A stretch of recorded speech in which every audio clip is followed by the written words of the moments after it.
je peux m'endormir. Il y a dans notre pays environ 24 millions d'entre vous qui se plaignent de pas très bien dormir.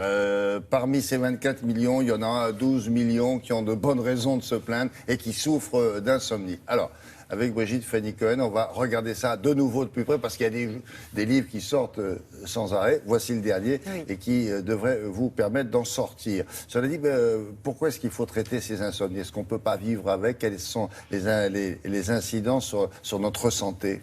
Alors si les insomnies s'accompagnent d'une vraie privation de sommeil, c'est-à-dire que la personne n'arrive pas à récupérer l'après-midi par exemple avec une sieste, ça peut avoir des conséquences sur le plan de la santé, parce qu'on sait aujourd'hui que la dette de sommeil chronique, le manque de sommeil quasiment quotidien va avoir une influence sur énormément de facteurs de risque, parce que manquer de sommeil de cette façon-là, d'abord ça procure une fatigue permanente, voire une dépression parfois. On sait que c'est un facteur de risque d'hypertension, de surpoids, de diabète.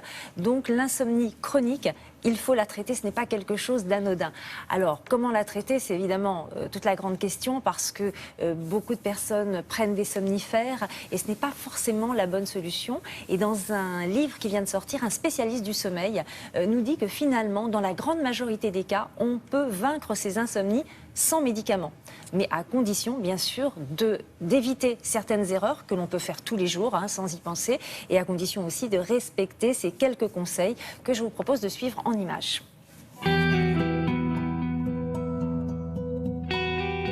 Quand on est insomniaque, la première erreur à éviter, c'est de se jeter sur les somnifères. Très peu souvent, on peut en prendre, et très peu de jours. 3-4 jours, ça suffit largement. La deuxième erreur, c'est de s'imaginer que la grasse matinée permet de récupérer. C'est faux, on doit garder le même rythme. La grasse matinée, le week-end, pendant les vacances, à la retraite, fait qu'on augmente le temps de sommeil le matin et que la nuit suivante, eh bien, elle est amputée de ce temps de sommeil et on est dans un cercle vicieux. L'autre erreur, c'est de laisser dans sa chambre ou dans la soirée des sources de lumière blanche ou bleue, style tablette, téléphone portable, diode lumineuse bleue. Tout ça, ça détruit le sommeil parce que ça bloque une glande qui fabrique de la mélatonine qui fait dormir. Et donc on peut à la rigueur la télévision parce que c'est plus loin et qu'il y a peu de lumière blanche et bleue dedans, mais tout le reste est banni. Autre erreur, la diététique. Manger trop lourd le soir.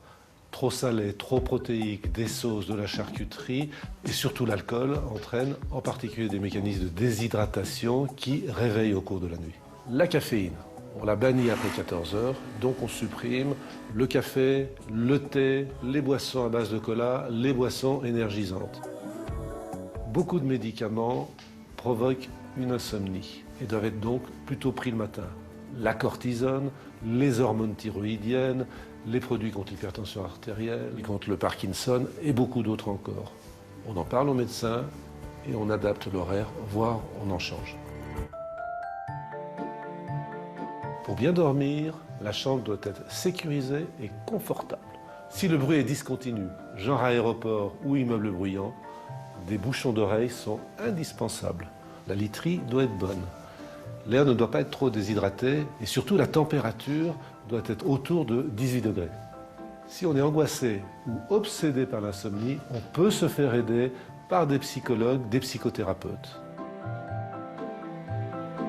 Si on applique toutes ces consignes simples, dans l'immense majorité des cas, on peut dormir sans médicaments.